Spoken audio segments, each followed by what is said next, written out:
السلام علیکم ویورز، آج ہمارے ساتھ موجود ہیں عبدالشکور حقانی صاحب۔ دین کی معاملات میں جب بھی ہم کہیں پھنس جاتے ہیں تو ہم ان سے مشورہ کرتے ہیں، ان سے پوچھتے ہیں کہ ہمیں اب کرنا کیا چاہیے۔ حقانی صاحب، یہ جو مسلم امہ میں جو ہے نا فسادات شروع ہو گئے ہیں اور اس کے پیچھے وجوہات یہی ہے شیعہ سنی فسادات، بڑے عرصے سے یہ معاملہ چلتے آ رہے ہیں، آخر یہ کب سنبھلیں گے؟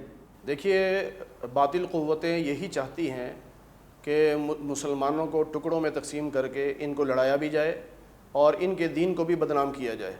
تو اسی لیے وہ ایسے لوگوں کو آگے لے کے آتے ہیں جن کی ان کے اپنے مسلک میں بھی اہمیت نہیں ہوتی، کیونکہ ان کو پتہ ہے انہوں نے آگ لگانی ہے، چنگاری انہوں نے لگانی ہے اور انہوں نے نکل جانا ہے۔ جتنے بھی سمجھدار قسم کے عقل مند لوگ ہیں، دھیمے مزاج والے ہیں، تحمل مزاج والے ہیں، وہ ایسی چیزوں پر دھیان نہیں دیتے، اور یہ ہمارے پاکستان کے لیے انتہائی نقصان دہ ہے اگر یہ فرقہ واریت والی باتیں چل پڑتی ہیں، کیونکہ دشمن تو چاہتا ہے کہ خانہ جنگی ہو، لیکن ہمیں چاہیے کہ ہم دشمن کے آلہ کار نہ بنیں، ہم صحیح محب وطن بن کر اور محب دین بن کر دین میں جو اختلافات ہیں وہ اختلافات رکھنے کے باوجود بھی تو ہم ایک ہو سکتے ہیں۔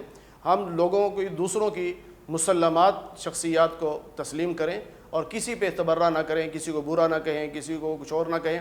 اگر آپ کا ضمیر ایسا ہے، آپ کسی کو برا سمجھتے بھی ہیں تو اس کو کہیں نا، آپ اپنی حد تک رکھیں، عوام میں نہ لے کے آئیں، تو عوام میں لانے سے انتشار پیدا ہوگا اور خانہ جنگی ہوگی، اور یہ پاکستان کے حق میں نہیں ہے۔ یہ باطل قوتیں، کفری طاقتیں چاہتی ہیں کہ پاکستان میں خانہ جنگی ہو تاکہ اسلام جو پاکستان میں پھل پھول رہا ہے اور یہاں جو اسلام کی جڑیں مضبوط ہیں ان کو وہ ختم کرنا چاہتے ہیں۔ 3 ایسے ممالک ہیں جو کہ پوری مسلم امہ کو لیڈ کرنے کے لیے جا رہے ہیں۔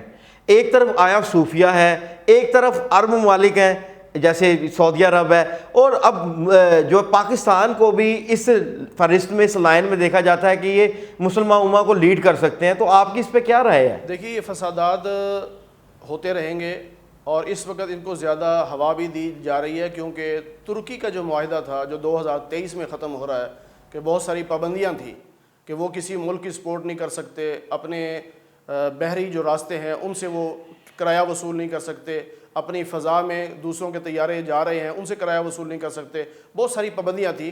وہ 100 سالہ معاہدہ 2023 میں ختم ہونے والا ہے، اس لیے بھی باطل قوتیں مسلمانوں میں لڑائیاں کروا کر، ہوا دے کر آپس میں لڑانا چاہتی ہیں تاکہ کہیں یہ دوبارہ خلافت عثمانیہ کی طرح متحد نہ ہو جائیں۔ اگر خلافت عثمانیہ کی طرح یہ متحد ہوتے ہیں اور ترکی ان کو لیڈ کرتا ہے اور پھر پاکستان ایٹمی قوت ہے تو پھر یہ پوری دنیا پہ چھا سکتے ہیں۔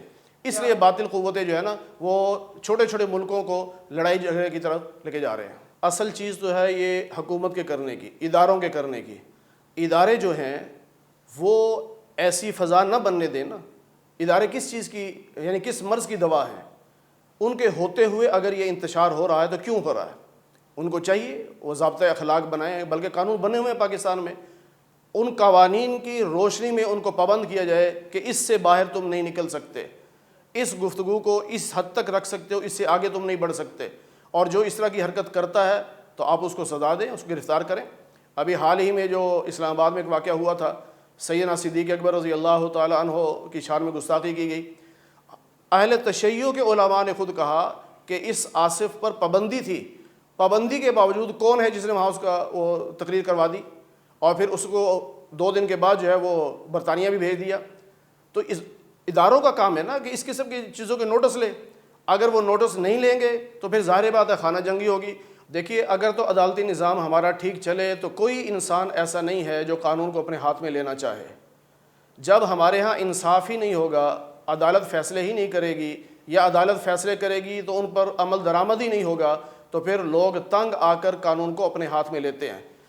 تو اس لیے میں نے پہلے بھی عرض کیا، ادارے اپنا کام صحیح کریں اور بر وقت فیصلے کریں، اور ان فیصلوں میں جو مجرم ثابت ہو اس کو سزا دیں، تو کوئی پاکستانی ایسا نہیں جو قانون کو اپنے ہاتھ میں لینا چاہے۔ بہت بہت شکریہ قانی صاحب آپ کا۔ تو ویورز، اگر آج کا ٹاپک آپ کو اچھا لگا تو ہمارے پیج کو لائک کریں، سبسکرائب کریں، بیل آئیکن پر پریس کریں، کمنٹ ضرور کیجیے گا۔ الٹل دا نیکسٹ ٹائم، اللہ حافظ۔